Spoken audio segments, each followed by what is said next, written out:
Bien-aimés dans le Seigneur, la parole de Dieu est une arme efficace contre les forces du mal.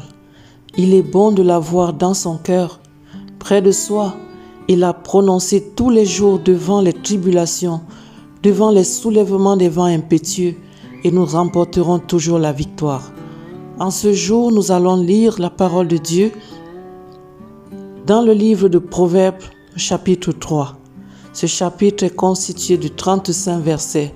Suivons attentivement la parole, suivons la lecture et essayons de la maîtriser, de la mémoriser afin de nous en servir lorsque nous sommes face à des situations qui semblent nous dépasser, des situations que nous devons remettre à Christ.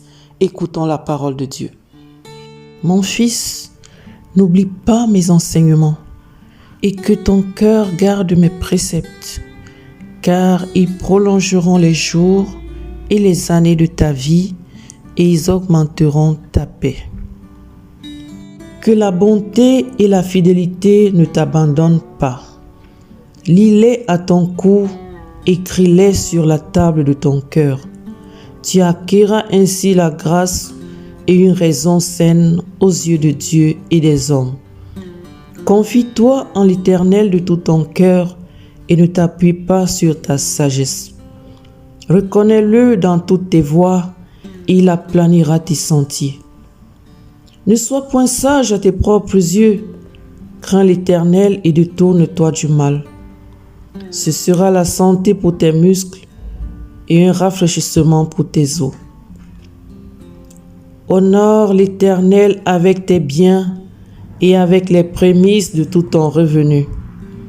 Alors, tes greniers seront remplis d'abondance et tes cuves regorgeront de mots.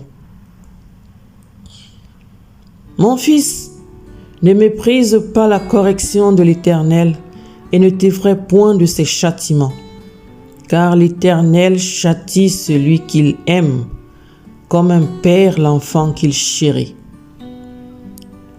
Heureux l'homme qui a trouvé la sagesse et l'homme qui possède l'intelligence, car le gain qu'elle procure est préférable à celui de l'argent, et le profit qu'on en tire vaut mieux que de l'or. Elle est plus précieuse que les perles, elle a plus de valeur que tous les objets de prix. Dans sa droite est une longue vie, dans sa gauche la richesse et la gloire. Ses voies sont des voies agréables et tous ses sentiers sont paisibles.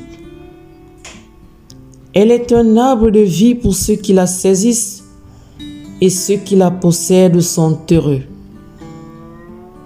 C'est par la sagesse que l'Éternel a fondé la terre. C'est par l'intelligence qu'il a affermi les cieux. C'est par sa science que les abîmes se sont ouverts et que les nuages distillent la rosée.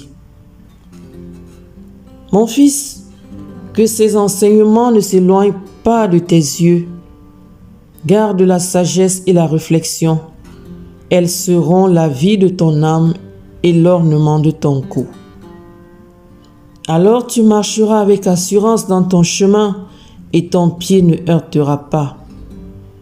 Si tu te couches, tu seras sans crainte, et quand tu seras couché, ton sommeil sera doux. Ne redoute ni une terreur soudaine, ni une attaque de la part des méchants, car l'Éternel sera ton assurance, et il préservera ton pied de toute embûche. Ne refuse pas un bien à celui qui a droit, quand tu as le pouvoir de l'accorder. Ne dis pas à ton prochain, va et reviens. Demain je donnerai quand tu as de quoi donner. Ne médite pas le mal contre ton prochain lorsqu'il demeure tranquillement près de toi. Ne conteste pas sans motif avec quelqu'un lorsqu'il ne t'a point fait de mal.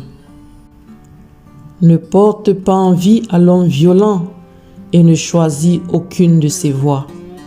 Car l'Éternel a en horreur les hommes pervers, mais il est un ami pour les hommes droits. La malédiction de l'Éternel est dans la maison du méchant, mais il bénit la demeure des justes. Il se moque des moqueurs, mais il fait grâce aux humbles. Les sages hériteront la gloire, mais les insensés ont la honte en partage. Parole de l'Éternel.